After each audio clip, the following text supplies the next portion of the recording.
உயிரினும் மேலான அன்பு உடன்பிறப்புகள்.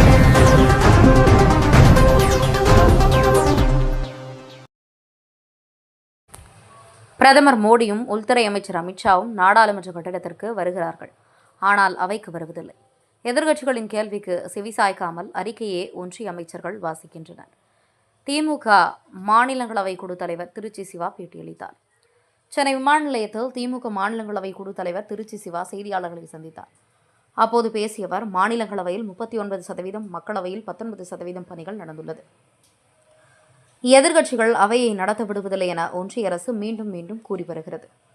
எதிர்க்கட்சிகள் ஆளும் கட்சிக்கு அவையை சுமூகமாக நடத்த வேண்டிய பொறுப்பு உள்ளது. டெல்லி மாணவர்கள் போராட்டத்தில் நடந்த தடியடி குறித்து உள்துறை அமைச்சர் அறிக்கை அளிக்க வேண்டும் என கோரிக்கை வைத்தோம். பிரதமர் மோடியும் உள்துறை அமைச்சர் அமித்ஷாவும் நாடாளுமன்ற கட்டிடத்துக்கு வருகிறார்கள். ஆனால் அவைக்கு வருவதில்லை. உள்துறை அமைச்சகத்தின் மசோதா நிறைவேற்றுவதற்கு கூட அமைச்சர் வராமல் இணையமைச்சரை அனுப்பி வைக்கிறார்கள். எதிர்க்கட்சிகளின் கேள்விகள் எதுவாக இருந்தாலும் செவிசாய்க்காமல் ஏற்கனவே தயாரித்து வைக்கப்பட்டுள்ள அறிக்கையே ஒன்றிய அமைச்சர்கள் வாசிக்கின்றனர். எதிர்க்கட்சி உறுப்பினர்களின் கேள்விக்கு பதிலை அளிக்கவில்லை. மாநிலங்களின் உரிமைகளுக்கு எதிராக கனிம வளங்கள் தொடர்பான மசோதாவை எதிர்க்கட்சிகளின் எதிர்ப்புகளுக்கு மத்தியில் 1/2 மணி நேரம் 1 மணி நேரம் கூட விவாதிக்கப்படாமல் ஒன்றிய அரசுக்கு தேவையான மசோதாக்கள் நிறைவேற்றப்படுகின்றன. ஒன்றிய அரசுக்கு சாதகமான மசோதாக்கள் மட்டுமே அவையில் விவாதிக்கப்படுகிறது உள்ளிட்ட பல்வேறு குற்றச்சாட்டுகளை முன்வைத்தார். பிரதமர்கள் மற்ற விவாதங்களிலே கூட வந்து அமர்ந்திருப்பார். ஆனால் உள்துறை அமைச்சர் தொடர்பான 3 மசோதாக்கள் இருந்தன. 3 மசோதாக்களுக்கும் கூட அவர் வரவில்லை. அவருடைய துணை அமைச்சர் தான் வந்தார். ஆக அவருடைய அறிக்கை வேண்டும். அதன் விளைவாக நாங்கள் சில கேள்விகளை எழுப்புகிற போது பதில் சொல்ல வேண்டும். அவருடைய மசோதாவுக்கு அவர் வந்தால்தான் சரியாக இருக்கும் என்று எவ்வளவோ குரல் கொடுத்தும் செவிமடுக்கவில்லை. ஆகவே தொடர்ந்து எதிர்க்கட்சிகள், அதாவது நாங்கள் என்னதான் சுமூகமாக ஒத்துழைத்தாலும் ஒரு மசோதாவிலே நாங்கள் பேசுகிறோம் என்றால் நாங்கள் எடுத்து வைக்கிற கருத்துக்களுக்கு அவர்கள் பதில் சொல்வதே இல்லை. என்ன நாங்கள் கேள்வி கேட்டாலும் பேசினாலும் கையிலே தயாரித்து வைத்திருக்கிற அவர்களுடைய அந்த உரையினை படித்துவிட்டு தான் செல்கிறார்களே தவிர கேட்ட நியாயமான கேள்விகளுக்கு பதிலும் சொல்வதில்லை. குறிப்பாக இன்றைக்கு மாநிலங்களவையில் மக்களவையில் நிறைவேறி வந்த மைன்ஸ் அண்ட் மினரல்ஸ் என்கிற முக்கியமான தாதுக்கள் சுரங்கங்கள் தொடர்பான ஒரு மசோதா. நிலம் என்று சொல்வது லேண்ட் என்று சொல்லப்படுகிற அதிகாரம் அரசியல் சட்டத்திலே மாநிலங்களின் கரங்களிலே இருக்கின்றது. ஆனால் மாநிலங்களுடைய ஒட்டுமொத்தமான அதிகாரத்தையும் ஒன்றிய அரசு எடுத்துக்கொள்கிற ஒரு மசோதா, மாநில அரசுகளுக்கு எந்த உரிமையும் இல்லை என்ற மசோதாவை பெருத்த கூச்சலுக்கிடையில், எதிர்ப்புகளுக்கிடையில் அதை ஒரு தேர்வுக்குழுவுக்கு அனுப்புங்கள் என்ற தீர்மானத்தையும் ஏற்றுக்கொள்ளாமல் எல்லாவற்றையும் அவையிலே வைத்து அவசர கதியில் 1/2 மணி நேரம் 1 மணி நேரத்தில் நடத்துவது என்றுதான் இந்திய நாட்டில் சட்டங்கள் இப்போது நிறைவேறி கொண்டிருக்கின்றன. அவர்களுக்கு சாதகமாக நிறைவேற்றுகிற சட்டங்கள் தான் இந்திய நாட்டிலே நடைமுறைக்கு வர இருக்கின்றன.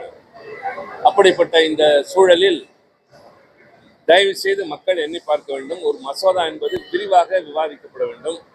முக்கியமான மசோதாவாக இருந்தால் நிலைக்குழுவுக்கோ தேர்வுக்குழுவுக்கோ, இப்பொழுது கூட்டு நாடாளுமன்ற குழுவுக்கு இந்த அந்நிய நாட்டிலிருந்து கிறிஸ்துவ அமைப்புகளுக்கு வரக்கூடிய நிதி தொடர்பான மசோதாவை அனுப்புகிறார்கள். அது அவர்களுக்கு சாதகமானது.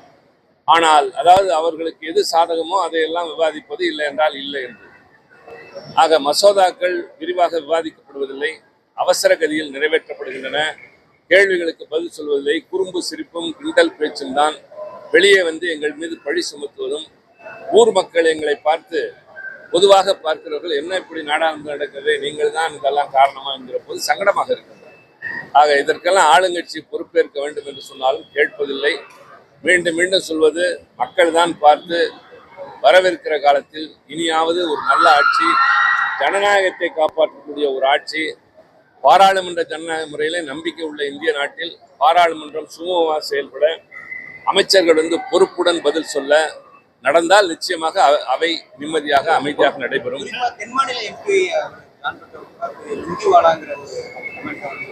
அதற்கு பின்னர் வருத்தம் தெரிவித்து விட்டார்கள். அதை நாங்கள் இந்த தமிழ்நாடு, கேரளா, கர்நாடகா போன்ற பல மாநிலங்களிலிருந்து அதற்கு எதிர்ப்பு தெரிவித்த போது அது எதேச்சையாக வந்தது. யாரையும் புண்படுத்த வேண்டும் என்ற நோக்கத்தில் இல்லை என்று சொல்லி அதற்கு தொடர்புடையவர் அதற்கு தன்னுடைய வருத்தத்தை தெரிவித்து விட்டார். அதனால் அந்த பிரச்சனையை அத்தோடு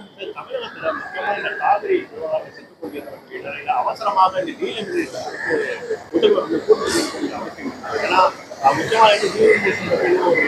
அவையில எந்த இதுவுமே இல்லை, யாருமே குறிப்பிடலை. திமுகவுடைய நிலைப்பாடை தெரிஞ்சுக்கிறதுக்காக காங்கிரஸ் அழுத்தத்தின் காரணமா தான் அந்த கூட்டம் முதல்வர் கூட்டினாரு அப்படின்னு மற்ற கட்சிகள்லாம் குற்றம் சாட்டுகிறாங்க. அதாவது திராவிட முன்னேற்ற கழகத்தை பொறுத்தவரை நாங்கள் எங்கள் நிலையை தெளிவாக சொல்லிவிட்டோம். நீங்கள் சரியாக சொன்னது போல மேகதாது பிரச்சனை இந்திய தமிழ்நாட்டினுடைய தலைபோகிற பிரச்சனை. ஒருவேளை அந்த அணை கட்டப்படுமையானால் தமிழ்நாடு பாலைவனமாகிறது. தமிழ்நாட்டின் நெற்களஞ்சியம் என்று சொல்லுகிற தஞ்சை மாவட்டம், அந்த டெல்டா பகுதிகள் முழுவதும் வறண்டு போய்விடும். 2000 ஆண்டுகளாக விவசாயம் செய்கிற பகுதி தமிழ்நாடு. ஆனால் பின்னாள்களில் அணையை கட்டி கட்டி கட்டி நமக்கு வர இருக்கின்ற தண்ணீரை தடுத்து இப்போது கொடுக்க வேண்டிய நியாயமான தண்ணீரையும் தரம் இருக்கின்ற ஒரு நிலை கர்நாடகத்தில் இருக்கிறது. உலக அளவில் இன்டர்நேஷனல் ட்ரீட்டி என்று சொல்வார்கள், அந்த அடிப்படையில் இருக்கலாம், நம்முடைய நாட்டின் சட்டப்படியும் இருக்கலாம். எந்த இடத்திற்கு கீழே தண்ணீர் போய் சேர்கிறதோ லோவர் ரைப்பேரியன் ஸ்டேட்ஸ் என்பார்கள், அவர்களுடைய ஒப்புதல் இல்லாமல் மேலே இருக்கிறவர்கள் எந்த அணையும் கட்டக்கூடாது என்று சட்டம் சொல்கிறது. ஆனால் அவர்கள் அதை கேட்பதில்லை. உச்சநீதிமன்றம் சொல்வதை மதிப்பதில்லை. நடுவர் மன்றம் சொன்ன தீர்ப்பை நடைமுறைப்படுத்துவதில்லை. காவிரி ஆணையம் சொல்வது எதுவாக இருந்தாலும் கேட்பதில்லை என்ற நிலை. அதுதான் முக்கியமான பிரச்சனை. அதற்கு அனைத்து கட்சி கூட்டத்தை கூட்டுங்கள் என்று தமிழ்நாட்டில் தமிழக சட்டமன்றத்தின் எதிர்க்கட்சி தலைவராக இருக்கிற உதயநிதி ஸ்டாலின் அவர்கள் கேட்டுக்கொண்டார். ஆனால் அதை விடுத்து இவர்கள் நீங்கள் சொன்னதைப் போலவே சரியாகவே சொன்னீர்கள்.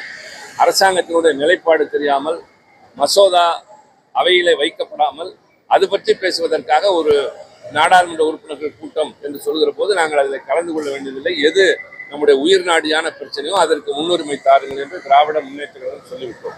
ஆக அவர்கள் எதற்கு கூட்டினார்கள், யாரால் கூட்டினார்கள் என்பதை நீங்கள் சொல்கிற உங்கள் கற்பனைக்கு நான் விட்டு விடுகிறேன். எங்களுடைய நிலையை நாங்கள் தெளிவாக சொல்லுவோம். நீட் தேர்வு குளறுபடி குறித்து எம்பி எல்லாம் பார்க்குறீங்க, ஜேபி நட்டாவை பார்க்குறீங்க, இந்த மாதிரி நடவடிக்கை அவரை பார்த்து அந்த மாணவர்கள் பார்த்தார்கள். எங்களை பொறுத்தவரை நீட் தேர்வை ஒருவேளை கசிவு இருக்குமேனால் கடந்த காலத்தில் தவறு செய்தவர்கள் மீது நடவடிக்கை எடுக்கப்படும் என்று சொல்கிறார்கள். மறுபடியும் கசிவு இருக்காது என்று உத்தரவாதம் தர முடியுமா? NTA என்று சொல்லப்படுகிற நேஷனல் டெஸ்டிங் ஏஜென்சி அவர்கள்தான் இந்த தேர்வை நடத்துகிறவர்கள், அதற்கான குழுவை நியமிக்கிறவர்கள். அவர்களே பேப்பரை லீக் செய்திருக்கிறார்கள் என்ற செய்தி எல்லாம் அதிர்ச்சி தருகின்றது. எனவேதான் திராவிட முன்னேற்ற கழகத்தின் நிலைப்பாடு என்பது, நீங்கள் நீட் தேர்வு கசிவையும் தடுக்க வேண்டாம், சட்டங்களை கடுமையாக்க வேண்டாம், யாரையோ பிடித்து உள்ளே வைப்போம் என்று மிரட்ட வேண்டாம், நீட் தேர்வை ஒட்டுமொத்தமாக கைவிடுங்கள். 12வது வகுப்பு வரை ஒரு குழந்தை படித்த படிப்பின் மதிப்பெண்களை தூக்கி குப்பையிலே போட்டுவிட்டு 3 மணி நேரம் நடக்கிற தேர்விலே ஒருவருடைய தகுதியை எடை போட முடியாது. அதனால கிராமப்புற ஏழை எளிய மாணவர்கள் பாதிக்கப்படுவார்கள். 2 லட்சம் 3 லட்சம் கொடுத்து தனியார் பயிற்சிக்கு செல்லக்கூடியவர்கள் தான் நீட் தேர்வில் வெற்றி பெற முடிகிறது. தனியார் மருத்துவக் கல்லூரிக்கு போகிறவர்கள் கோடிக்கணக்கில் கொட்ட வேண்டிய நிலை. எனவே இந்த தேர்வை ஒழித்தால் முன்பிருந்த அளவிற்கு 69 விழுக்காடு சாதாரணமான வீட்டு மக்கள் பிள்ளைகள் டாக்டர் ஆனார்கள். அதைத்தான் எங்களுடைய நிலைப்பாடாக நான் நாடாளுமன்றத்தில் பேசுகிற போதும் அதைத்தான் குறிப்பிட்டேன். நீட் தேர்வு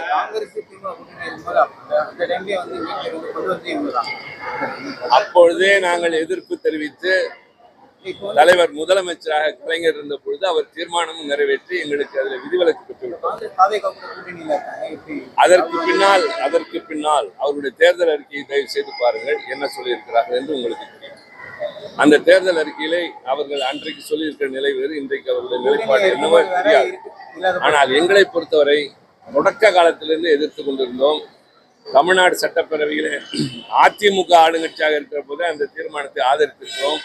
நாங்கள் சட்டம் மசோதாவை நிறைவேற்றி ஆளுநர் கையெழுத்திடாமல் குடியரசுத் தலைவரிடம் கிடப்பில் இருந்த போதும் போராடி கொண்டிருந்தோம்.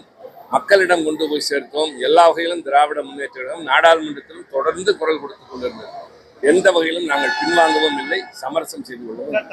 காவிரி விவகாரத்துல தமிழகத்துக்கு வரக்கூடிய நீர் பாத்தீங்கன்னா நம்ம சொந்த நோக்கம் 6 லட்சம். ஆனா தற்போது நமக்கு கிடைத்திருக்கிற நீரோ பாத்தீங்கன்னா அவங்க நம்ம கொடுக்கக்கூடிய நீர்ல டேம் ரொம்ப நேரம் நம்ம நீரை கொடுத்துருக்காங்க. ஆனா தற்போது வரை தமிழகத்துக்கு நீரை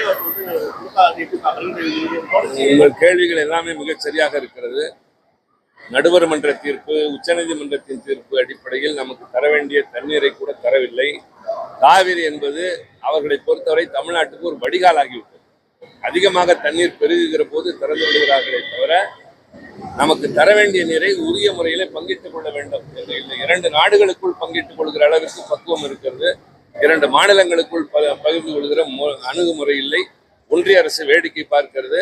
எனவேதான் மேகதாது அணை கட்டுவதற்கான டிபிஆர் இந்த திட்ட மதிப்பீட்டிற்கு அனுமதி தர வேண்டாம் என்பதை வலியுறுத்தி பேசியிருக்கிறோம், மனு கொடுத்திருக்கிறோம், மீண்டும் மீண்டும் நினைவுபடுத்துகிறோம். சபாநாயகரோட தேநீர் விருந்துல வந்து கனிமொழி உயிரினும் மேலான அன்பு உடன்பிறப்புகள்